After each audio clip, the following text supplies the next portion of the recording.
especially white guys with bald heads that have been to prison and are completely covered in tattoos. There's a stigma, hardened, skinhead, criminal. That's kind of the stigma that, people look and go, ooh, he's that kind of person.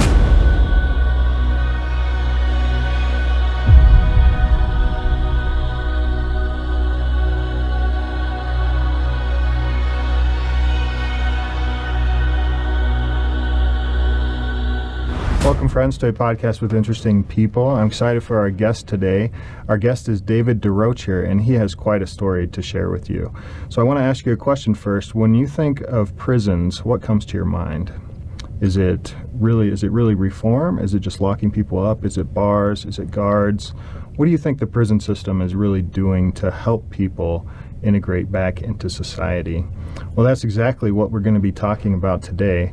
Now, David has a heck of a story, even one that has involved a police chase with a helicopter. So this is going to be an exciting interview. David, welcome to the show. Thank you for having me. It's an honor to be here. And I'd like you to share one interesting thing that people might not know about you. One thing that people might not know about me, I think, especially white guys with bald heads that have been to prison and are completely covered in tattoos. There's a stigma, hardened, skinhead, criminal. That's kind of the stigma that, people look and go, ooh, he's that kind of person. I'm the complete opposite. I'm softer than drugstore cotton today. I'm open, I'm vulnerable. It doesn't take much to get me emotional. But it took me a long time to get to this point because it took me years to thaw out after many years in prison. But my life is so much more fulfilling today, has much more meaning and much more purpose when I am able to be open and vulnerable and honest about who I once was and who I am today. So I am not how I look. Yeah, and I remember from one of your other podcasts, you talking about having those morals even when you were doing drugs and being a drug dealer, right? So it sounds like that has kind of been with you a little bit, at least in the back, before you even did this reform. So. Yeah. So, you've got an amazing story. I really liked your TED Talk talking about, how you've gone from basically the lowest of lows, asking almost for suicide by cop, from what I understand, all the way to now helping people come out of prison and get their lives back, basically. Yeah. So let's start with that. So you got involved with drugs at a very young age, and then you were, arrested several times. What was the turning point that kind of turned you from that continuous cycle that we see so many inmates going through, being arrested, getting out, going back to their old ways? What do you think was that one turning point for you? I think the one turning point for me was just to put some context around the answer. I started using when I was 12 years old, started drinking alcohol, stealing it from my dad, replacing his alcohol with water. Of course, it didn't take long for him to realize when he was coming home from work and wasn't getting the desired effect when he was drinking, Sure. But I was. And I still don't know when he was yelling at me if he was mad because I was stealing his alcohol or if he was mad because he wasn't drunk and I was. That's a question I'll have to ask him someday. But, then I got into drugs and I got into cocaine, and I did cocaine for, many years through high school, and that's a story by itself. And then when I graduated high school, started doing methamphetamine. And I never set out to be a drug dealer. I was just buying some drugs, selling some to support my habit, buy some more, sell some more. And then I quickly realized that there was an entrepreneur component to me that I wasn't aware that I had. And one thing led to another, and I started getting arrested for sales, transportation, loaded firearms. But I had done a 2-year prison term. I did a 5-year prison term. I did a 6-year prison term. I did a 10-year prison term. And then I got out, and of course, as fate would have it, the day I got out, I was on my way back. Nothing had changed throughout any of those prison terms, and prison didn't do anything to reform me, nor did I look for it if it was there, because I was too ingrained and too involved in the prison politics and all that entailed in the state of California. But I got busted again, and this time I was looking at, after the high-speed chase, after the helicopter and all the things that happened, I was looking at 29 years. So having already spent a large part of my adult life in prison. Sorry to interrupt. How old were you at the time? This was 15 years ago. Okay. When I was looking at that sentence. So you're looking at 38.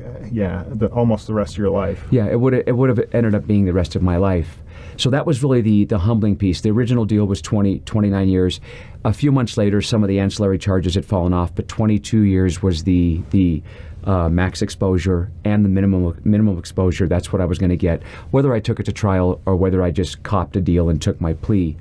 So I fought my case for a long time, but it was very humbling because I had just spent a large portion of my adult life in prison, and now I'm about ready to go back for the rest of it. I was calling home semi-regularly, and my parents wouldn't take my calls anymore. Not that they should have ever to begin with, because I never should have been calling home asking mom and dad for help. Here's a grown adult that's making decisions, that's putting him in prison, and then asking mom and dad for help. What were you expecting them to do? Oh, God, come visit me, send me quarterly packages, put money on my books. How pathetic of an individual had I become, where I was making the decisions that was getting me arrested and sending me to jail and prison, and then calling mommy and daddy and asking them for help. And fortunately or unfortunately, I don't know really, they did it for many years. And I dragged them through the state of California from prison to prison to prison to prison to visit me. And how I didn't completely destroy that relationship is still a mystery to me. They've been married now for 56 or 57 years, and on many occasions I thought that marriage was going to end because of the way I was living my life. I created a chasm between them, and I remember calling home many times and hearing them fighting on the phone because my mom would take the call and my dad would say, "Enough, hang up." He had had enough. Sure, so when I was fighting that last case, the 22-year case, I knew I was going back to prison for the rest of my life, and I was losing my family. That really was the turning point where I said, my goodness, I've got to do something different. I'm about ready to go back to prison forever. And that's when I decided to write DeLancey Street. It wasn't the first time I'd written DeLancey Street, but I decided to write them again. Yeah, I was denied the first time I wrote them. And I wrote DeLancey Street a letter. They came and they interviewed me and they accepted me. And when I took that letter of acceptance to the judge, his name was Judge Pacheco, he said, in no uncertain terms, hell no. You are not DeLancey Street material. I will never send you to DeLancey Street. Mr. DUrocher, you don't seem to understand. You're going to prison for the rest of your life. So I continued to fight my case from the county jail pre-sentence for a long time. And then one day I decided to write that judge a letter. And I wrote him a letter 4 pages front and back. And never did I argue with him about his assessment of me because he wasn't wrong. Yeah. Mm-hmm. It's just, I said, Your Honor, DeLancey Street interviewed me and they accepted me. They think they can help me. Why don't you give me the chance? If you send me to DeLancey Street and I get kicked out or I split, you can lock me up for the rest of my life. Or the next time you see me, it's because you've sent me there and I've come back to Chambers to say thank you. And luckily, about 2 months later when I went to court, he allowed me the opportunity. He acquiesced and he said, Mr. DUrocher, I'm going to send you to DeLancey Street, but I'm going to make you plead guilty today to all of your charges, and you're going to go there with a 22-year prison sentence suspended over your head. And when you get kicked out or you split, I've got you for the rest of your life. So he was assuming, he's like, this guy's going to come back. He did. Yeah, he said it was against his better judgment. But something in that letter, I wrote him a 4-page letter, but my parents wrote him a letter, and some other people in my life, other people that I was associating with also wrote him letters. And one of my good friends at that time named Danny Vasquez, I'll never forget it. He wrote him a letter on my behalf, and he said, Your Honor, this line I'll never forget. He said, Dave may never find the cure for cancer, but given the opportunity, he may find the cure for himself. And it was probably the combination of letters from other people who saw something in me that I didn't see, and my own letter to him pleading for the opportunity that finally pulled on his heartstrings enough for him to give me the opportunity to go. Yeah, I love that story. And what I like about it is you really tailored that letter to the judge, right? Mm-hmm. And I think that's a good lesson for anybody that's writing or talking to somebody, is to know your audience, right? Mm-hmm. And you basically said, here you've got 2 options, right? You can leave me in prison for the rest of my life, you can convict me, or you can give me a chance. And even with that chance, if I screw it up, I'm going back to option number 1 anyway. Right. So what do you have to lose? That was my point. Yeah. What do you have to lose? Give me a shot, Your Honor. I've never asked for this, from the courts before, and I've never been to another program like DeLancey Street, which was a long-term residential re-education facility designed specifically for people like myself, long-term drug addicts, long-term coupled with a criminal component. I had never been to something like that. Yeah, so what changed from did you get an interview the first time when you first contacted them? What changed from that interview to the second? So that's a really good question. And I didn't know why they didn't accept me the first time, nor why they did the second time, until I became an interviewer at DeLancey Street myself. So let's back up. I did a 2-year term, a 5-year term, a 6-year term. After that third prison term, I wrote DeLancey Street a letter. They came and they interviewed me, and they didn't accept me. And I got a letter of non-acceptance, just saying there's no bed space. So I went and did my 10-year prison sentence. Got out, got busted again, which involved the high-speed chase and all that entails. And then I wrote the DeLancey Street again, and this time they interviewed me and they did accept me. So I really never even thought about why I wasn't accepted the first time, juxtaposed against why I was accepted the second time, until I got to DeLancey Street and was there for a couple of years, and I became an interviewer myself. Then the light went on and I realized why they never took me. In my first interview, when they came to interview me, I never once asked for help. All I told the interviewer about was the drugs, the women, the chaos, the mayhem, the weapons, the gangster I wanted him to think I was. That's all I did, was trying to impart on him who I was convinced I was and who I wanted him to think I was. Never once did I ask for help. And he left me there. And in leaving me there, he saved my life. I wasn't ready for change. Even though I was asking to go to DeLancey Street, I didn't know what change looked like, and never once did I ask for help. I needed to go do that 4th prison term. Now sorry to interrupt again. Go ahead. So you think that if you would have gotten that opportunity during your 10-year tour, prior to, yeah, that you would have gone back and something bad might have happened? I was writing specifically to get out of jail. I don't think I ever would have reported to DeLancey Street. I think I would have got released and went and just took off and went right back to the same lifestyle. I was writing to get out. That's why I interviewed the way I did. But I didn't know that at the time. It's in retrospect that I can make those connections. Sure. So now let's fast forward to the second interview. I remember walking in the interview room. I'm in waist irons, ankle irons, handcuffs, sitting down and talking to a guy, and him asking me questions about my family, my kids, all the things that should be important to me, and answering those questions honestly. And at the end of that interview, standing up while handcuffed and leaning over and banging on that glass while the interviewer was walking away with tears running down my face, begging him for a chance, just a chance to go to DeLancey Street to change my life. So then when I got the letter of acceptance, I still didn't know why. It was years later at DeLancey Street when I became an interviewer myself and I was going into the jails that it dawned on me why I was denied the first time and why I was accepted the second time. So you think it was because your first interview, it was very selfish, is what I'm hearing, right? It's very, this is what's going on with me.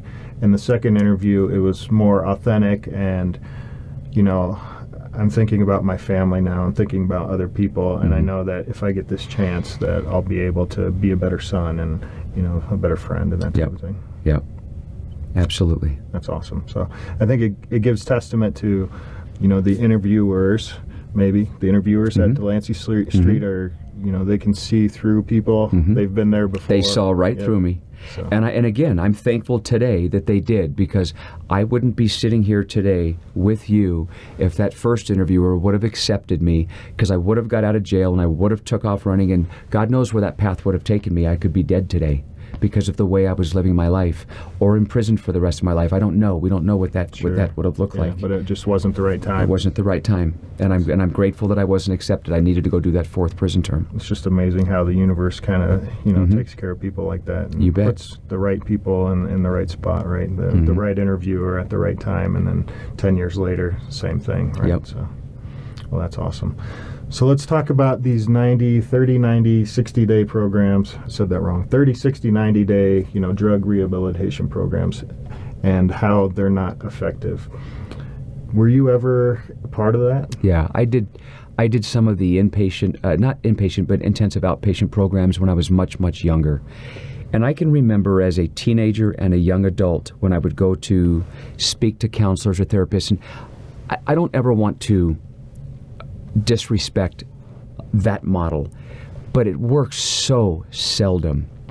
I remember going to counselors and opining about the way I felt, or opining about my problems. And even as an adult, the very few times that I would talk to people, as I was opining about what I was going through or trying to connect with them, if I'm talking to someone who's never been a drug addict, never spent their life on the streets, never been to jail, never been to prison, I could literally be talking to them, and I could see they're going, oh geez, Dave said this, and on page 73 of the manual when I went to college, I'm supposed to respond with, if there's no connection, if there's no experiential overlap, if they haven't walked a mile in my shoes, what do they truly know about what I'm going through? And oftentimes I feel personally that that's what makes people dangerous, is they think they know. Mm-hmm. That's the same thing as me going to a woman or a mom who's given birth to a child. I can take delivery of the child, I can cut the umbilical cord, I can give the child its first breath, and I can do that 1,000 times. I can still never tell the mom what it's like to give birth. I don't care how close I've gotten to it. Unless I've experienced it, I only know what I think I know. So let's go to the 30, 60, 90-day models. The 30, 60, 90-day models. Let's take a guy like me with a history of 27 years of drug addiction and many, many years of incarceration. Send me to a 30-day program. On day 29, the counselor's coming to me going, Mr. DUrocher, pack your bags, it's time for you to go. But I'm not ready. Mr. DUrocher, pack your bags, it's time for you to go. But counselor, I'm not ready. I was doing meth for 6 months. I've been asleep for 2 weeks. I've only been programming for 13 days. Mr. DUrocher, I'm not going to tell you again, pack your bags, it's time for you to go. Knowing full well I'm going to go back out there and reoffend and use, but I have to leave. And why do I have to leave? The funding's run out. The 30, 60, 90-day models are built around a funding model, not necessarily a helping model. However, that doesn't mean there isn't good people there trying to do good work. But you can't change in 30 days. I'm sorry. Science will tell you that. Mm-hmm. You can't change in 30 days. You can get clean and sober, so what? Throw them in jail, they're clean and sober. Throw them on an island and to themselves, they're clean and sober. Send them to a 30-day program, they're clean and sober. If you haven't had a paradigm shift in the way that you think, you're going to use again. Yeah. And the reason why it's important is this. What we're looking for, especially at the Other Side Academy, is whole person change. Drug addicts inherently 100% of the time become liars, cheaters, thieves, manipulators, self-centered, self-seeking, selfish, hedonistic, violent individuals who don't care about anybody, including themselves. Now, if you can show me a drug addict out there who doesn't have those character traits, I will tip my hat to them. They don't exist. In order for a drug addict to even exist, you have to lie to your family, your loved ones, your wife, your kids. Oftentimes, if you're not a millionaire, you have to steal to support your habit. You have to manipulate people to get money and put yourself in positions to get drugs, and then you learn those behaviors. So let's say you go someplace and you get clean and sober. You're still a liar, a cheater, a thief, a manipulator. All those behaviors remain. So you've gotten clean and sober, but now you're going to leave in 30 days, but you haven't changed the behaviors. You're going to use again. Right. I think they say it takes, 45, if not longer, several weeks to change a habit, right? Yeah. So 30 days isn't going to cut. Right. And even changing a habit, in order to change a habit, you have to, the human nature, science will tell you that you don't just get rid of a habit, you replace it with something. That's why you see so many drug addicts go from drug addiction to working out. You replace one with the other. But it's important for drug addicts, especially drug addicts who've been doing it for a long time, to be in a community of healthy living long enough for you to learn to tell the truth, long enough for you to learn to be accountable. And the sum of those two things is integrity. You have to learn to have integrity, which means you be the same person in every room that you walk into. Whether you're dealing with your employer, your spouse, your kids, your family, you are the same person no matter who you are with. You do the right thing no matter whether someone is looking or not. And if you learn those traits, if you learn to tell the truth impeccably, if you learn to be accountable, and if you become a person of integrity, you won't make those decisions that are going to lead you back to drugs again. It's not about relapse prevention and triggers. Are you crazy? So let me ask you a question, Mike. Are you a good person? I think for the most part. You'd like to think let's assume you're a good person. Do bad things happen to you? Of course, yeah. Bad things happen to people every day. whether you're a drug addict or not. The difference is when you're a drug addict and I come home from work and I find out my girlfriend was sleeping with a neighbor, oh my God, I used because I couldn't deal with my emotions. I get T-boned in the intersection, my car's been destroyed. All of a sudden we use that as a trigger. Or I'm driving down the street and I go by my ex-girlfriend's house and I see Jeff's truck in the driveway and I know he's there. And then I start using again and someone goes, so Dave, you were clean for years. Why did you use again? Well, this happened. Well, that happened. And then want to call those triggers. They're not triggers. Life happens. Life happens to everybody. That's why I asked you, are you a good person? You said yes. But things happen to you too. Do you choose heroin or meth to deal with it? No. So as long as we continue to make excuses for drug addicts will continue to use. Take triggers out of the equation. Take all of that out of the equation and give the drug addict an opportunity to live in a community that's going to hold them accountable until they learn to deal with their emotions and talk it out rather than act it out. And quit making excuses for drug addicts. Ultimately, it's a choice. If today, after 15 years of sobriety, if I decide to use, it isn't because the disease kicked in and I woke up one morning and the disease just sucked me over to Flacco's house to pick up dope. That isn't what happened. Something pissed me off. Something hurt my feelings. Something angered me. And rather than use my circle of influence to talk through what I'm going through, I went and I used instead. Until we empower drug addicts to take complete ownership of their behaviors, they're going to do it again. And it's fascinating in today's world. We make a million excuses for drug addicts. There are no excuses. Ultimately, it's a choice. Yeah, and I see a lot of, I don't want to belittle drug addicts, but I see a lot of similarities with food addiction, right? I'm actually going to have a food addiction expert here on the show shortly. Yeah. And it's the same thing as far as, they get triggered or something bad happens to them. What do they go back to? They go back to eating. They go back to the snacks and the ice cream and all the junk food. Let me find something that's going to make me feel good. It's human nature. Let me find something that's going to make me feel good. Let's take a look at a drug addict. There's three things that a drug addict that I would chase on the street when I was a drug addict: sex, drugs, and money. That's it. Not necessarily in that order, but I lived on those three things.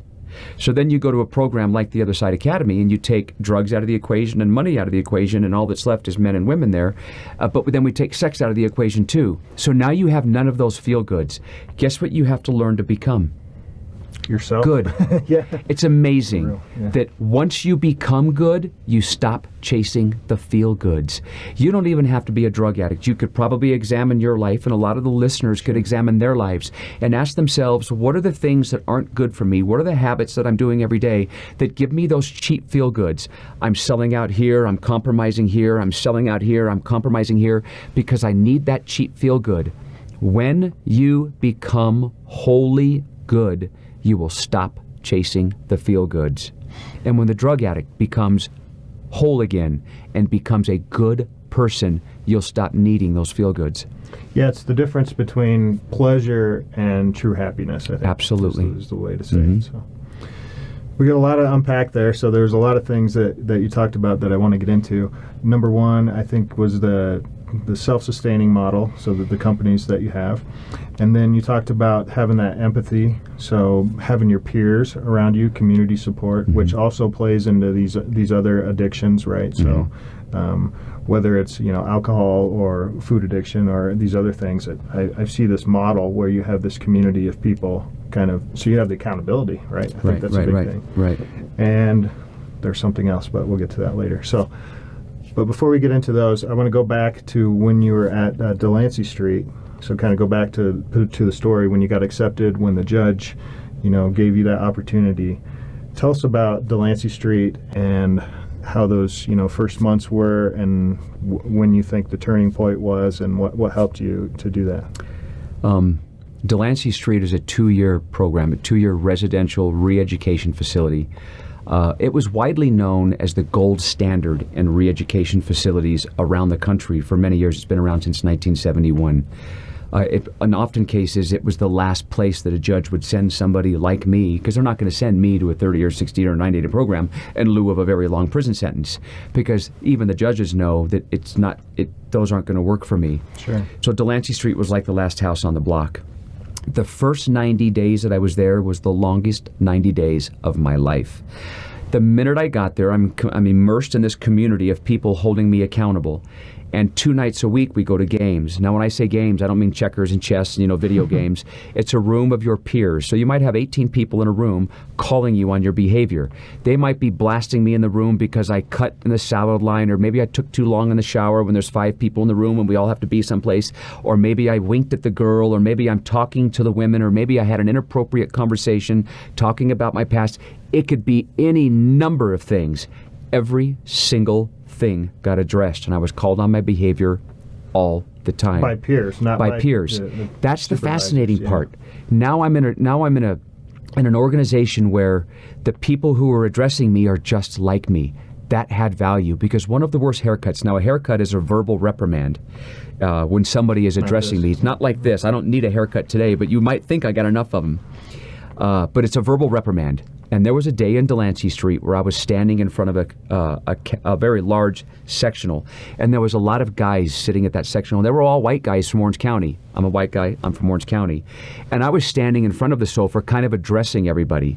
And here walked one of the guys who was running the facility at the time, and he saw me and he goes, "What are you doing?" And I didn't know what he was talking about. He didn't say much else in the moment. And then not long after that, I got called into the Vatican, and I got blasted. What it looked like was me holding a prison yard meeting with my homies, and I was doing the very thing there that I had gone there to change. So when he was blasting me and giving me a haircut and telling me what it looked like, the perception was just that. And I was doing just that. Here I am holding court, or I'm at a prison yard talking to the homies. And that's exactly how it looked, and I had to take a look at it. But if somebody in a white lab coat or a doctor would have addressed me that way, I wouldn't have listened. It wouldn't have had any validity. But when someone just like me who has been there and done that and come out the other side gives it to me like that, raw and uncut, I hear it differently. Yeah, I really like that. So, sometimes we sugarcoat things, right? And we think we're doing a service or not offending somebody's feelings. But especially with somebody that's been to prison, that's gone through a lot of hard things, they don't want any sugarcoating. They want it right to the point, hard. It's kind of the same in the military, right? Like, tell me the way it is so we can get on from this. So I really like that approach, and like you said, having that peer community support, I'm sure, is probably one of the best, one of the keys to your success. Can I touch on that a little bit? Yeah, please. We're so concerned today. We are so concerned about hurting people's feelings. Let's take a good close look at our population. For example, the population at DeLancey Street or at the Other Side Academy, my average student's been arrested over 25 times. Do you think for 1 minute when they were out there ripping and roaring and gunning and running that they cared about anybody's feelings? Don't you dare come here and all of a sudden go, "Oh, be careful, I'm sensitive, be careful of my feelings."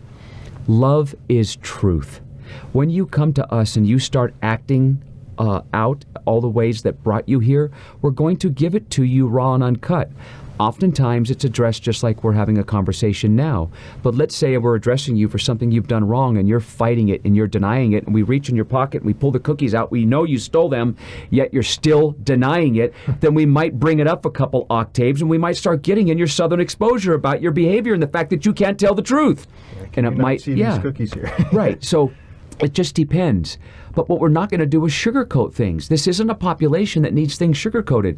That's part of the problem in recovery worlds today, is we just want to tell people, "Oh, Mike, it's okay. It's everybody else's fault. It was mommy's and daddy's fault, and I can't believe what they did to you." All this stuff. At what point do you make me own my decisions? What point do we make you own your decisions?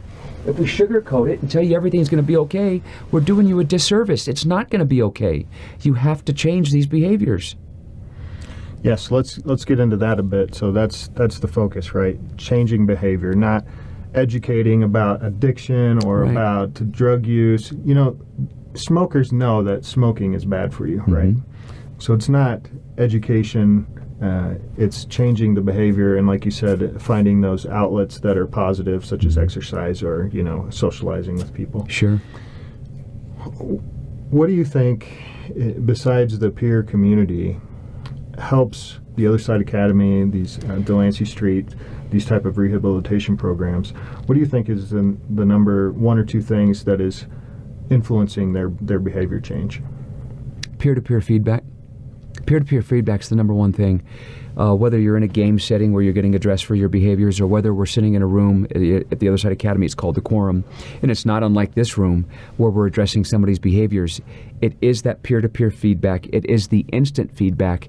The medicine is in the amount of time between when you've done something wrong and when we addressed it. No lag time, and not pulling any punches. That really is the important, the magic sauce, is calling you on your behavior. And then there's consequences. Welcome to life. There's consequences. If you do something wrong, there's consequences. If you do stuff right, there's consequences. Only they're better consequences. But no matter how you look at it, there's consequences. But then giving the people at the Other Side Academy or at DeLancey Street or places like this the opportunity to fix those behaviors. When you've done something wrong, doing your community service or whatever those consequences look like at whatever organization you're with, giving the person the opportunity to fix them. And one of the things that we teach people is people will often say, well, I wasn't thinking. Well, I made a mistake. No, you didn't. If I forget to set my alarm clock at night and I'm late in the morning, that's a mistake. I forgot to set my alarm clock. If you and I are in a vehicle and we're driving down the street and we're engaged in a conversation and I'm looking at you and I accidentally run the light, that's a mistake. I'm not being conscious. I'm not focusing. It's a mistake. But when you make a conscious decision to do the wrong thing, if I decide to get up in the morning and write a note and sneak it to a girl, how selfish is that? I've made that decision. That is not a mistake. That's a conscious decision to do the wrong thing. So when you can get people to start looking at things like that, that you're right. I was awake. I did think it through. I knew when I was going to go downstairs and sneak into that laundry room and steal that T-shirt that I saw. I planned that whole thing. And then we get to tell them that's the very reason why you're here. You thought you were here to solve your drug problem. That's not your problem. You're here to solve your behavior problem. You've been with us for 6 months. You went downstairs and stole a T-shirt. We give you plenty of clothes. And you had to think that process through because you had to look around to make sure no one was looking. You had to walk downstairs and just kind of check it out first to make sure nobody was around before you went in there to take it. Then you had to be sneaky and put it in your pants and get it to your room. All of those things you thought through. Don't you dare sit here and say that's a mistake. That's a conscious decision to do the wrong thing. You have no integrity. And then you get your consequences, whatever that is, and then you get the peer feedback from all of your peers about that behavior. It's amazing how quick you change it. Yeah, I can see that. So, you're living with these people, right? You're in the same house, is that correct? That is correct. Yeah. So you're living with these people, and when they see you do something that shouldn't be done, right, they're going to call you on it every time. Yep. And eventually you're going to be like, man, I can't do this because I'm going to get called on it, right. And these people aren't going to respect me anymore. Right. Then you're acting as if. And even if you are still a thief and you're not doing it anymore, now you're acting as if you're not one. Act as if you're not something long enough, you'll become that. Yeah. Yeah, I really like that. I never thought I'd be a podcaster, right? Mm-hmm. And then Adrian created this podcast, and he invited me to be part of it. Mm-hmm. And I really wanted to. We're both lifelong learners, right? So, what better opportunity to learn from people than to interview them like this, and then to share that to someone else? Mm-hmm. I didn't want to be a podcaster, but I love learning from people, right? Yeah. And so, you just do it. Right. You just do learn. it. Yeah. So, act as if until you become. Yeah, that's great. Let's go back to the companies, right? So you are totally self-funded and even profitable from what I've heard. Mm-hmm. How do you, or what type of companies do you have, and is there any resistance from the people that are going through this rehab for working or, helping out with these things? Yeah. So, we're 2.5 years. We're 30-year minimum residential re-education facility. So it's 2 years of residential at the facility and then 6 months post-grad where you're across the street and you're graduate housing. But you don't even have to leave at 2.5 years. About 60% of our students are asking to stay longer. Now, I want you to stop for a second and really let that resonate. Most drug addicts on day 30, day 60, or day 90 are ready to run back out there to the very thing that chased them in. Sure. Here they're getting to the 2.5 year mark, and they're asking, can I stay longer? Because they realize they're not quite ready yet. They're not fully baked. They know they need some more work. They love what they're doing. They love who they're becoming. They love the fact that they get to help other people. So we've developed a very thick culture of each one teach one. And the reason why we're able to keep them longer, which if we digress and go to the 30, 60, 90-day model, you have to leave on a particular day. Whether you're ready or not, because the funding is run out. It's just the way the model is. You have to leave. There's no more money. Go. But I'm not ready. I'm going to go use again. Go. We don't have any more money to keep you here. Perverse, broken system. At the Other Side Academy, you can stay as long as you want to, because we don't take any money from the city, the county, the state, the federal government, Medicaid, rich mommy and daddy, insurance, nothing. We, the students, generate all of our own revenue through our social enterprises. So we have a number of social enterprises at TOSA that generate the revenue. Our moving company, if you look up the Other Side Movers, is the #1 rated moving company in the entire state of Utah. Wow. If you look up the Other Side Movers, you're going to see hundreds and hundreds and hundreds of 5-star reviews. That's all you'll see is 5-star reviews. Not because we're so good at lifting the couch or the sofa or the chair, because of the experience the customers have with our students, because we're people of integrity, we tell the truth, and we're honest. Now let's think about this for a second. Our average student has been arrested 25 times. This is the same population that used to carry it out your window. Now they're wrapping it up, boxing it up, taking it and delivering it to the other side. The #1 rated moving company in the entire state of Utah. We have 2 thrift stores, one in Murray and one in Mill Creek, the #1 rated thrift boutiques in Salt Lake City. Those 2 earn the lion's share of our revenue. Then we have a small construction company called the Other Side Builders that we've just recently started when COVID started. So those are the 3 enterprises that generate revenue. Then we have food service that cooks hundreds of meals a day for breakfast, lunch, and dinner for all the students. We're completely self-sustaining.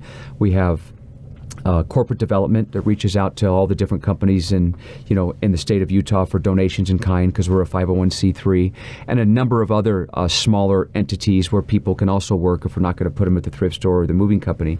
But here's the beauty of the model. The day you get there, you become part of the solution rather than part of the problem. What you're doing is you're not laying around on a couch with your legs crossed, your pants sagged, your hat on crooked, smoking a cigarette while some counselor is therapizing you, telling you the things that you need to change. I have news for everybody who's watching. We already know what we need to change. We just don't know how to do it. So at the Other Side Academy, we give you as long as you need to practice getting up every day, going to work, having a good attitude, going to break, coming back, going to lunch, coming back, having a good attitude, getting off work, taking care of your responsibilities in the evening. Boom, next day, get up, go to work, have a good attitude, go to break, come back on time, have a good attitude, right? We're teaching them. So you do this for hundreds, if not thousands of days in a row, and guess what happens? We learn to become you. All the Other Side Academy is a micro community getting you ready for the macro community. When you get up in the morning, Mike, first thing you do, you get up in the morning, you brush your teeth, put your clothes on, go to breakfast, maybe get the kids ready, go to work, come home, take care of your responsibilities. At TOSA, we get up in the morning, we brush our teeth, we put our clothes on, we go to breakfast, we go to work, we come home, we take care of our responsibilities. Just like a normal person. In your 30, 60, 90-day models, you don't do that. You sit around, you have a room, and every day you're going to counseling session, therapy, counseling, therapy, counseling, therapy, but you don't get to practice these other skills. You're being told what you need to do, but you're not getting the opportunity to live them. It's the, the self thing, right? Absolutely. You have to make the decision. No one's going to force you to do something. Then, during the day, when all of the behaviors that brought you to the Other Side Academy will manifest themselves in your daily routine. And as you're doing something wrong, we'll go, hey, Mike, we don't do that here. Then later on that night, we'll bring you in the quorum and we'll talk to you about that. Then Tuesday nights and Friday nights, your peers are going to talk to you about that very behavior in games. So we're addressing all those behaviors, but you're learning them real time. They're being addressed real time, no lag time. And you're being held accountable to them by your peers. Then you have the opportunity to stay and fix them if you don't split when you get in trouble and you do your whatever your consequences might be. And then pretty soon change starts to happen. That's awesome. I really like these self-sustainable models. I talked with Doug Jackson from the Charity Vision, and he has a similar model, this entrepreneurship model, this capitalism model, like using capitalism to support your charity, right? Yeah. And so what they do is they partner with local doctors for eye care, right? So they help them set up their clinics, they give them the equipment they need, and then in turn they get some equity from there. And so this is a similar thing, right? You're setting up your own companies, and you're working there, and and self-sustaining. So yeah, and the students are doing all the work. 2017, we won the Ernst & Young Entrepreneurs of the Year. Here we are, a handful of former drug addicts and former criminals at the Grand America's Grand Ballroom in competition with scores of other organizations. We took first place Entrepreneur of the Year because of our moving company and our thrift stores. Imagine that, this population winning that. It was amazing. Thousands of people in that room, and here we are taking the award and taking the stage. The students did the work. The students own these businesses. It's theirs. The money that we generate comes back into the facility so we can continue to help save more lives. Just like those, the new guy that gets there today, it's those before them that did the work so that they could get the help they need. Now it's their turn to pay it forward. And it is in the paying it forward, and it is in the service that's the balm for our wounds. So let's touch on that a little bit. So, we talked about you being in DeLancey Street, and you eventually moved up to kind of a director, management type position. Mm-hmm. Is that correct? Yeah. Okay. So it sounds like there was a transition point, at least for, the selfish self that you had, to really seeing your peers and them going through the same thing that you, and probably seeing them transform, right? And then maybe having a mentor and saying, I want to be like this guy. And eventually, getting to the point where you're managing the facility. Yeah. Did that just kind of happen over time, or what do you contribute that to? I think there's a number of things, but when I got to DeLancey Street, my intention was to get there and do the 2 years and beat that 22-year prison sentence. I never saw myself staying 8.5 years. I went there, I wrote there because I wanted to get out of that sentence because I knew I was going back to prison for a long time, and fortunately I got accepted. So all I had to do was the 2 years in DeLancey Street. I had to make it to the end. But and then your prison term would be over? Then I would have been out from underneath that prison term. You're just looking at the 2-year mark right. the whole time. That's why DeLancey Street's so hard. The judge probably thought I wouldn't make it, but if I did, I'd probably change. Well, I ended up staying 8.5 years. And at the end of that second year, it's time to go in for what we refer to as your commitment. And I knew then, at about 18 months, that I wasn't ready to graduate. I knew I needed some more time.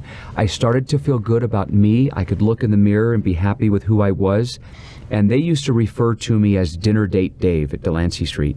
The reason why that was is there's a big dining room there. There's a big blacktop where the crew bosses would stand. And in that dining room, hundreds of people would eat at a time. But in the mornings before I'd go to my job, whatever that job was at DeLancey Street, the new people, the brand new people, they were on what was referred to as maintenance. They'd eat in 2 shifts in the evening. So I'd go there and I'd fill out a piece of paper and I'd say, I want to eat with Mike, second shift. So when I'd come home from work, I'd sit down with a brand new guy and then I could give him good stuff. I could mentor you through the program and give you good positive feedback and just help you through the program. Every single day I did that, and they eventually referred to me as Dinner Date Dave. But as I continued to help people, it made me better, and I started to feel good about me, and I realized this is what I've been missing in my life. Helping other people was giving me meaning and purpose, and I started to fall in love with the process. So when I went in for commitment, I asked to stay a 3rd year, and they said, absolutely, you can stay. So towards the end of that 3rd year, I went to the Vatican again, and I said, I'll stay 1 more year. I really liked who I was becoming. I started to like everything I was doing. I started getting some responsibilities in the house, and it felt good to be counted on, to be trusted. And I said, I'll stay 1 more. And they said, what do you mean 1 more? We thought you were in this for the long haul. I go, what do you mean? They go, stay 2 more. And I go... So you asked for 1 and they asked for 2. And I go, okay, I'll stay 2 more years. I mean, look at my life prior to that. What do I have to lose? Right. Things were so different. So I agreed to stay 2 more years, and then a couple months after that, Mimi Silbert, the president of DeLancey Street, came down from San Francisco, and we had a meeting. I had no idea what her intentions was or what her plans were, and we were sitting in a meeting, and she says, David, how much longer will you stay? I said, I don't know, Mimi. I just committed to another year, or another 2. She says, that's not what I'm asking you. I said, well, what are you asking me? She says, how much longer will you stay? I said, I don't know. I'm already committed to, the 2 more years. She was looking at the big picture. She was looking at the big picture, and she says, will you stay 5 more? I go, excuse me? She said, will you stay 5 more? And I hesitated, and I thought about my life prior to, here's Mimi, the president of the facility. She's the reason why DeLancey Street exists. And I thought, my life prior to DeLancey Street, how good I felt about what I was doing. And I said, sure, I'll stay 5 more. She says, are you sure? I says, are you? And we kind of laughed, and I committed to 5 more. It wasn't long after that she asked me to run the facility, the Los Angeles DeLancey Street facility that was upwards of 250 residents and a number of vocational training schools that generated all of the revenue. So here I was 3.5 years ago, a guy sitting in jail facing a 22-year prison sentence, having already spent most of my adult life in. Now I'm running a multi-million-dollar organization in charge of hundreds of people and hundreds of lives at stake. I've gone from that to this in 3.5 years. How did that happen? You know? And then I stayed another 5 years, and it was the best decision I ever made up until being given the opportunity to launch the Other Side Academy in Salt Lake City. Yeah, so let's talk about that. So how did you transition from California to Utah, and what were the players and pieces that made that happen? I left DeLancey Street and I got a job for a company called Burkich Construction. Underground pipeline construction, heavy equipment. I got my Class A license while I was in DeLancey Street. So Bob Burkich, the owner of the company, I met while I was at DeLancey Street. He brought me on. And here I go from DeLancey Street, out of the workforce for decades, to a job paying me prevailing wages.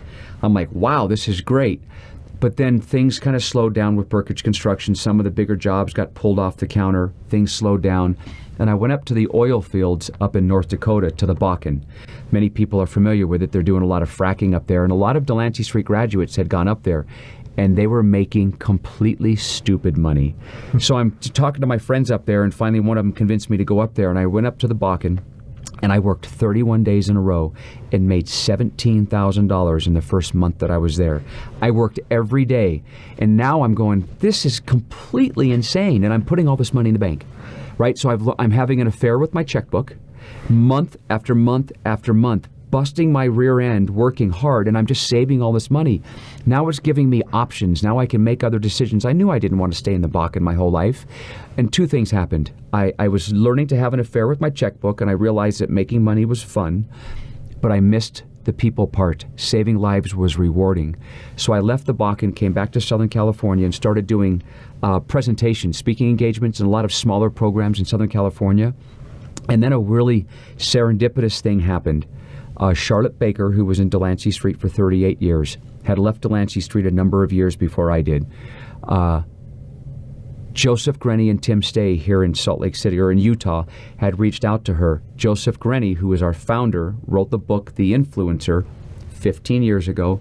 In that book, The Influencer, it featured Mimi Silbert. So 15 years prior, Joseph said, I would like to do something like this in Utah someday. Then a couple of his kids got into drugs. And that made him take a whole cadre of people up to San Francisco, DeLancey Street, and go through the replication training. So now Charlotte's calling me going, David, there's a couple of gentlemen that have reached out to me, Joseph Grenny and Tim Stay. They want to start a replication of DeLancey Street in Utah. I'm on the phone like, really? A replication? She goes, Dave, I'm going to go meet them Friday and do some consulting. If they're not crazy, are you interested? I said, Charlotte, they've got to be crazy. The average person can't do this. You know that, and I know that. She says, I'll call you when I get home. She gets back from that trip to Utah, meeting with Joseph Grenny and Tim Stay, and she says, Dave, they're serious. I said, really? She says, I think they're the right people and they can do this. Do you want to meet them? Because I told them that, you're the guy that I think can help them get this started. And I said, absolutely. So maybe 2 weeks later, Joseph and Tim fly from Utah to California. We meet at Los Angeles at a restaurant called Fleming's at the LA Live area by where the Lakers play. And I remember sitting down waiting for them to get there, and we sat at the table, and I said, listen, don't ask me any questions. Who in the hell are you? You're going right to that hard. Oh, yeah. I'm going to interview you first. Yeah. Who are you? What's the genesis of thought behind this? What makes you think you can, and why would you want to? Here's 2 incredibly wonderful human beings. I didn't know that at the time because I didn't know them. But each one of them told me their story and why we were sitting there that night, and it didn't take me long to realize I was in the presence of 2 great men. 3 hours into the meeting, we were done. And they said, are you willing to come to Utah to help us get this started? I said, I'll go to the moon if you don't quit when it gets hard. It was the only interview we did. And I said, only one condition. I can't do it by myself. Sure. And they said, you know other people? Because they were looking for people to help me get really? started. Yeah. And I said, of course I know other people. So I brought with me Alan Feringer. I brought with me Lola Strong, who was in DeLancey Street. And then not long after that, Steve Strong and Chris and Sharon, who all were in DeLancey Street with me. And we all eventually came out together to help get it started.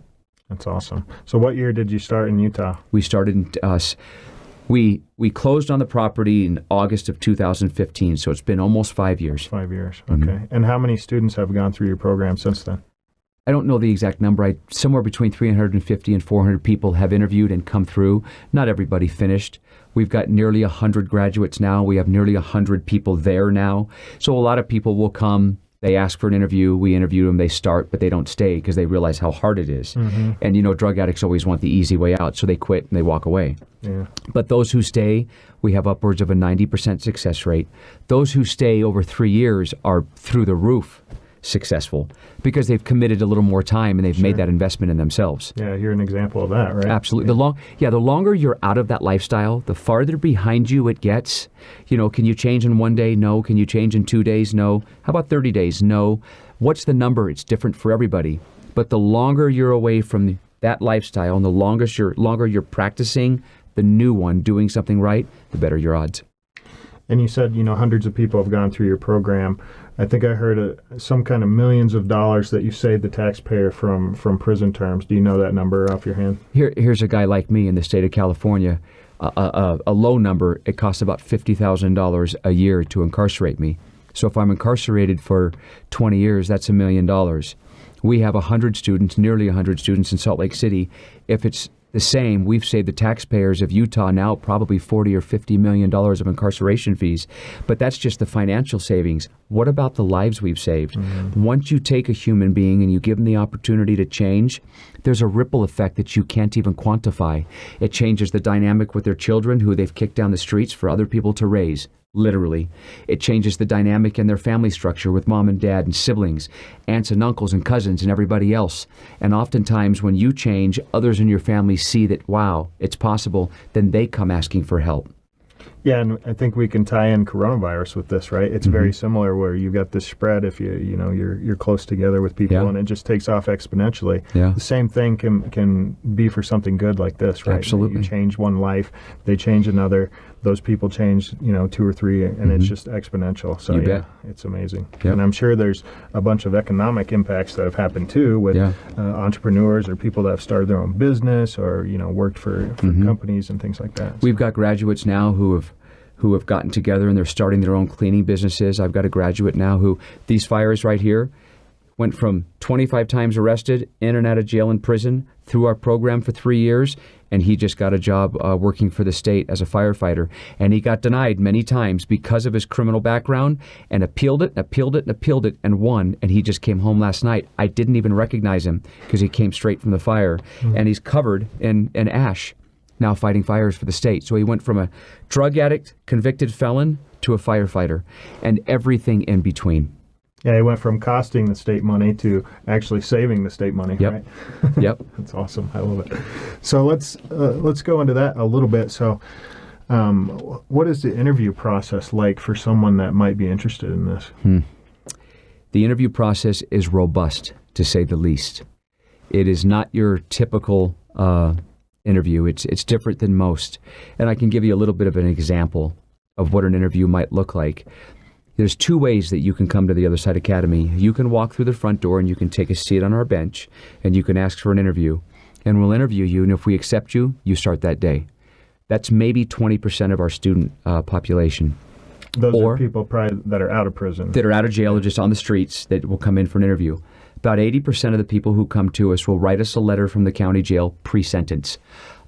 Utah County Jail, Salt Lake County Jail, Davis, Weber County, whatever, all the small satellite jails. They'll write a letter. We'll go to the jail and interview you. If we accept you, you get a letter of acceptance that you can take to your judge, and then they can sentence you to us a lot like I was sentenced to DeLancey Street in lieu of whatever jail sentence or prison sentence the judge deems necessary. So those are the 2 ways that you can come to us. But during that interview process, I'm just going to give you an example. The best way for me to show somebody what an interview is like is to show them what an interview is like. Yeah, let's do it. Do you have children? I do. Okay. So let's just say, what's the average number of arrests for my students? Are you paying attention? I think you said 20? 25 times. 20, 25. So let's just say that I'm interviewing. You wrote me a letter from jail. Mike, did you write us? I did, yeah. I want a second chance. You want some help? Yeah. So I'll ask what your name is, and I'll start asking you how long you've been in jail and what's your drug of choice, and I'll ask you all these other questions just to kind of to make a connection. And I'll make sure you understand that I'm not some counselor or therapist, that my name is Dave. I might be the executive director, but I have a history just like your own, in and out of jail and prison. I'm the only difference between me and you is I'm 15 years removed from where you're sitting right now, but I once got an interview there too. So it's important that you tell the truth in this interview. Do not leave anything out or lie, because if you come to us and we find out that you did, we will ask you to leave. So we'll go through a myriad of questions, and I'll ask you some personal stuff. Do you have children? Yes. How many? 4. You have 4 kids? I do. Do you love them? I do. You do what? I love them. You love your kids.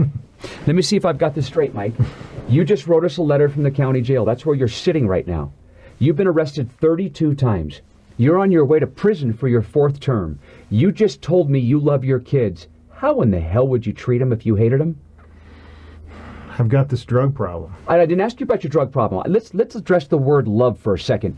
You said, I love my kids. You're in jail for the 32nd time. You've kicked them down the street because you can't raise them from jail. Somebody else is raising them because you've chosen drugs, women, and going to jail over your kids, right or wrong. You can't deny it because you're in jail while somebody else is raising them. So I'm going to answer it for you. The answer is right. So you said, I love my kids. I asked you a question. How would you treat them if you hated them? Exactly the way you're treating them. You don't even know what the word love means. The true definition of love, Mike, is sacrifice. When was the last time you sacrificed for them? If you've been in and out of jail for the past 15, 20 years, you haven't been in their lives at all. And sometimes during the interview, Mike, the guy I'm interviewing might tell me I'm crazy. And that's a completely different conversation for another time. I was thinking that they'd get emotional. They would. Now thank you for going there, because oftentimes they do. Their lip starts to quiver, they start to cry, and they go, I have never had it put to me like that before. You're right. And then I'll go on with the interview. Because if they can't own the truth, because the truth of the matter is, if you've been arrested 33 times, you haven't raised your kids. Right. 33 arrests means you've spent a lot of time in jail, which means you kicked them down the street, and mothers and grandparents and other people are raising them because you're incapable of it. That's the truth. That's the reality of it. Oftentimes I'll go, no, you're crazy, man. I love my kids. I'm father of the year. Okay, Mike, you're father of the year. You're right. No problem. You can just stay right here. But can I ask you another question? Do you have your kids come visit you in jail? And oftentimes they say yes. You bring your kids to jail? You bring your kids to jail. You subject them to jail. You won't get a job, and you won't raise them, and you won't support them, and you won't bathe them, and you won't homework them, and you won't feed them, and you won't do all the things that a dad's supposed to do, but you'll bring them to jail. And then when the kids see you, little Bobby thinks daddy's cool. He goes to school on Monday, and he tells his friends, I got to see my daddy this weekend. My daddy's so cool. Fast forward the tape 10 years. Where does he end up? In jail. Who taught it to him? His dad. I thought you loved him. You don't even know what the word means. So that's just a small, and believe me, that was a soft interview. The interview can be very intense. But if you can't own the truth, because the bottom line is nobody can argue with the fact that that was true. Right. If you've been in jail that many times, you haven't been a dad. You shouldn't be anywhere near your kids, because the kids learn from us. You don't have to say anything. Let's say you've been to jail 32 times. That means you got out 31.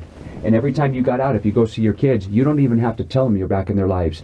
Just the fact that you are says you're back in their lives. And then every time you get rearrested, maybe some of those times are in front of your kids. It breaks a piece of their heart off.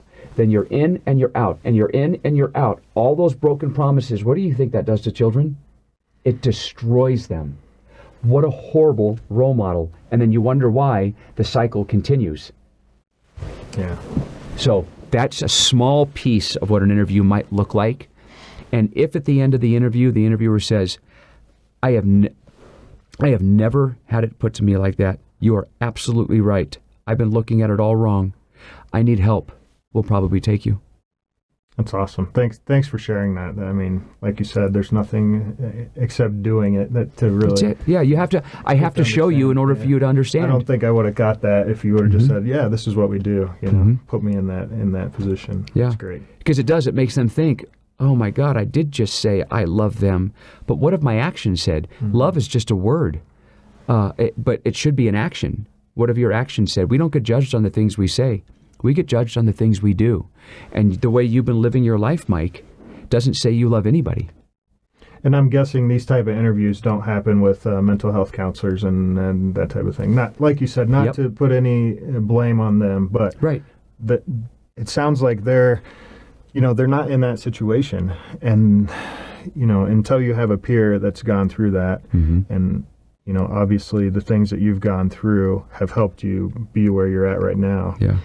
And this is a common theme that we see with people on the show, that, they wouldn't be helping other people with the same problems if they hadn't had them themselves. So it seems like this is kind of a part of life, unfortunately, or maybe fortunately. Maybe we're supposed to go through these things and so we can help people.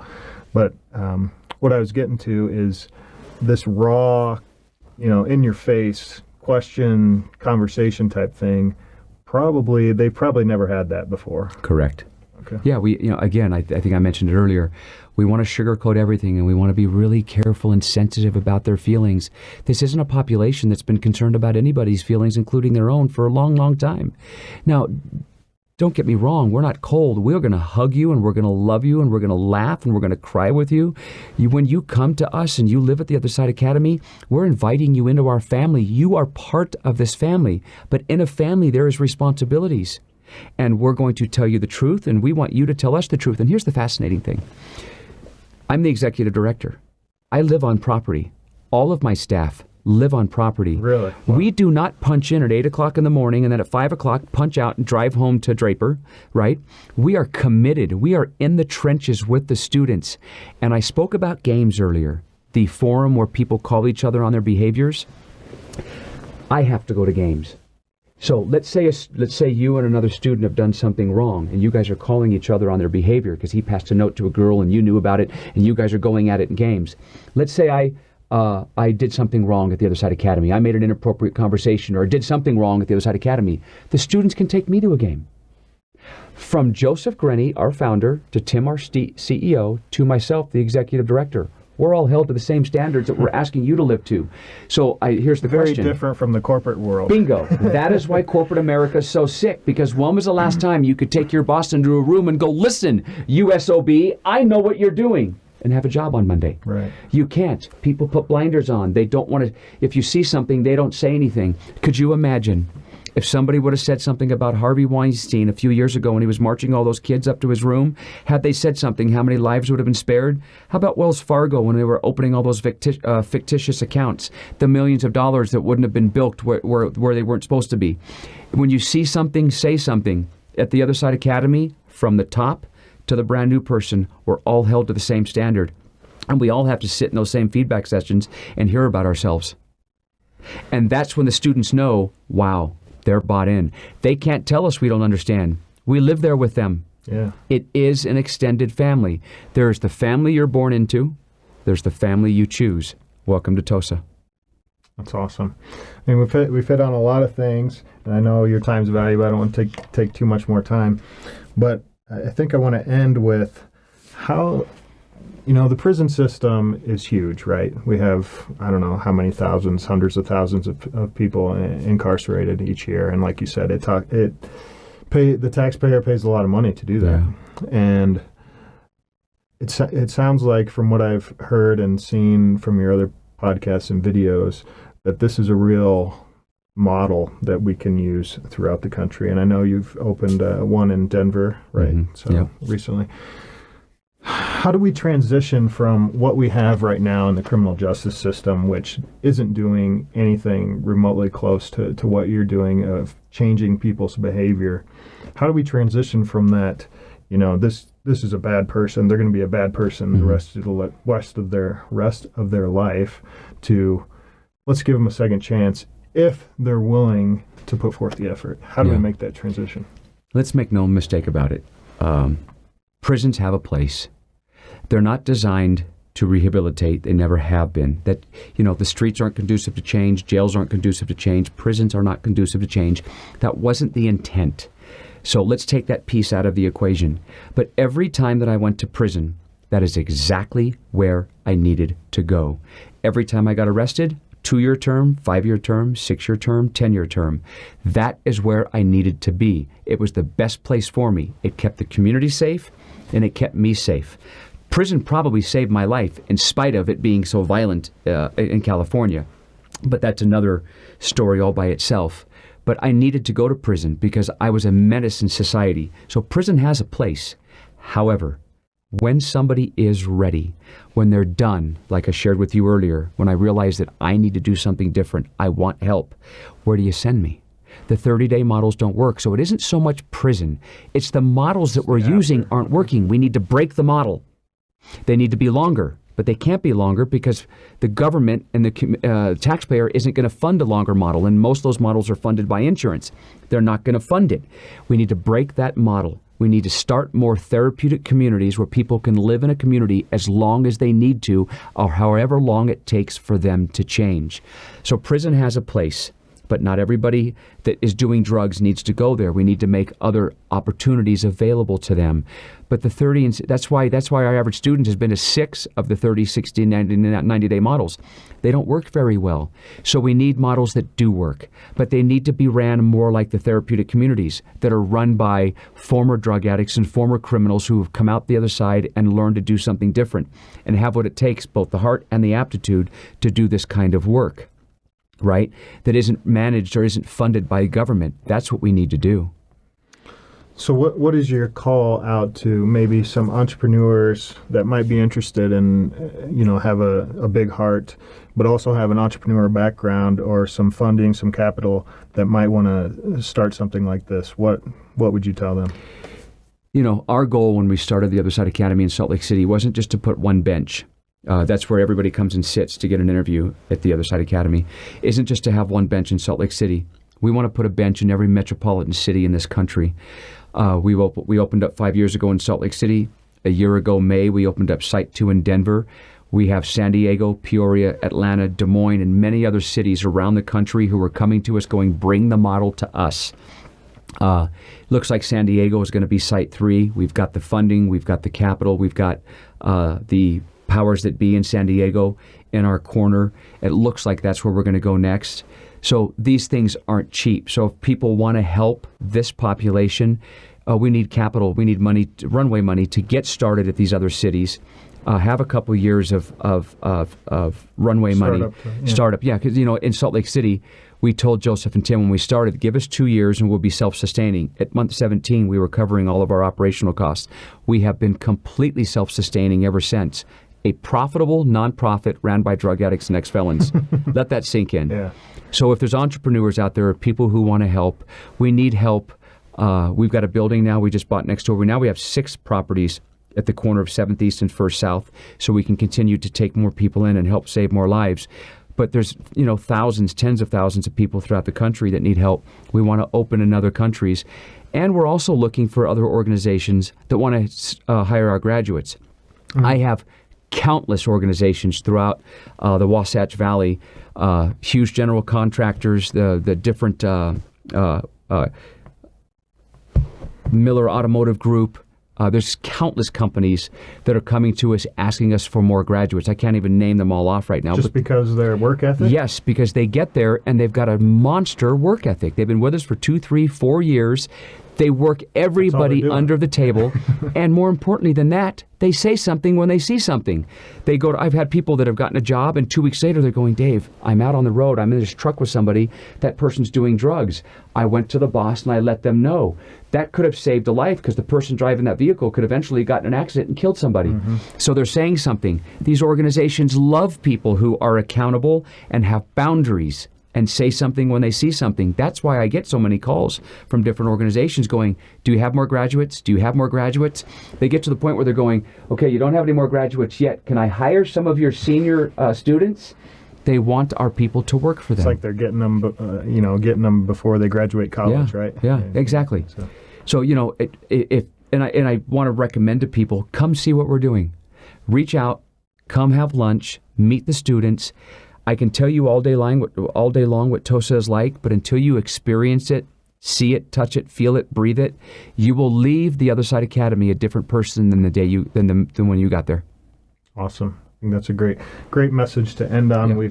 We've covered a lot of stuff. The key points that I remember are, accountability, having accountability, having that peer review, right? Having a peer tell you exactly what you need to know, and maybe that nobody else has told you, like that interview process we went through, right?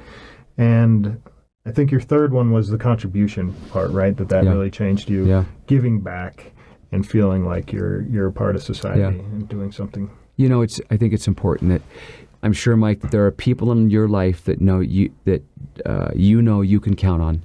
There are people that in a pinch, if something's going wrong, if you need somebody, there are people you'll call immediately that you can count on. That's important. But what's more important to me today is that I know people can count on me. I know that if people call me, I will be there no matter what. It has become more important to me to be counted on than for me to count on others. That's the paradigm that true happiness shift thing again. Absolutely. And I can't tell you, my phone goes off 24/7. I put my phone number out there all the time. We work with the police a lot in Salt Lake City. It's fascinating when we talk about the accountability piece.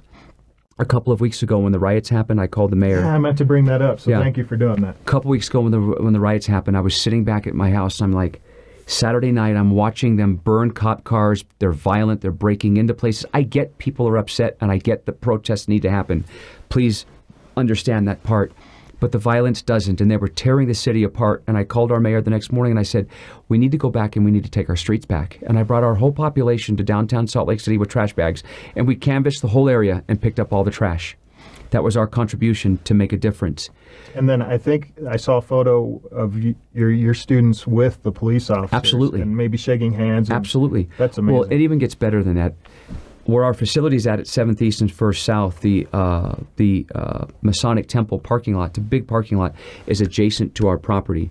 And during the riots, the command center was there. Salt Lake City Police Department, Really? Weber County, Sandy, West Jordan, FBI, Bomb Squad, National Guard. All of that was their command center. We live right there.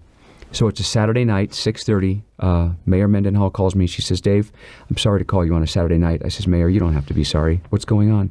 She says, would you be willing to walk with your students? And it was pouring rain that night, next door to that parking lot, and just thank the men and women for their service. For those of you who don't know, and you would think I'd feel differently, I love law enforcement. Some of my best friends now in this city work for the police department. And although every organization has bad actors, there's bad actors in the police, there's bad actors in schools and teachers and clergy and corporate America. Of course there's some bad actors in law enforcement, but by and large they're wonderful human beings, and they've got a very difficult job to do. So I said, you bet I will. So me and my fiance at that time, we left our dinner, we went home, I got all the students, and we walked next door. And as we walked over to the Masonic Temple, everybody was in their vans and their vehicles because it was raining, and they got out not knowing whether we were friend or foe. And they got out in their riot gear, and I was able to, hey, no, listen, we're here. And all of it, you could see, I've got a video that I'd have to show you. You could see everybody just kind of calm down. Mm-hmm. And all of a sudden, everybody, just two opposing forces came together. And I spoke to law enforcement for about 5 minutes, explaining who we were and why we were there. You could see the officers crying in the rain. Same with the students. And it was a powerful, powerful moment, because law enforcement has it difficult right now. Everybody, anyway, we all get what's going on. And our students have had some horrible experiences with law enforcement, much of it rightly so.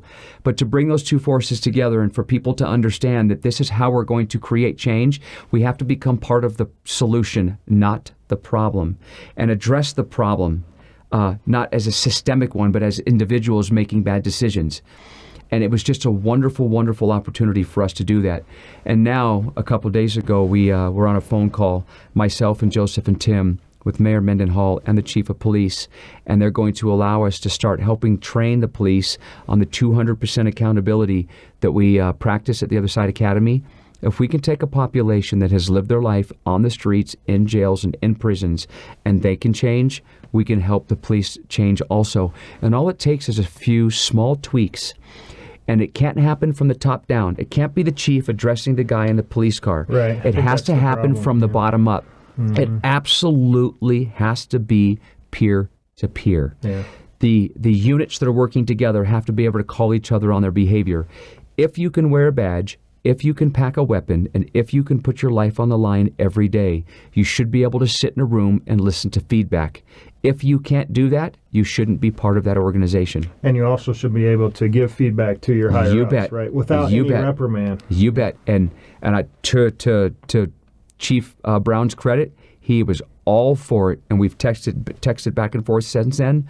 We're going to get together. They're going to come sit in our games to see what it looks like, and then we're going to talk about what training looks like. Could you imagine the ex-drug addicts and the ex-felons helping train the police department? The principles are brilliant. Do the right thing, and if you don't, say something. Have boundaries. Have boundaries. If you see something, say something. How hard can it be? Yeah.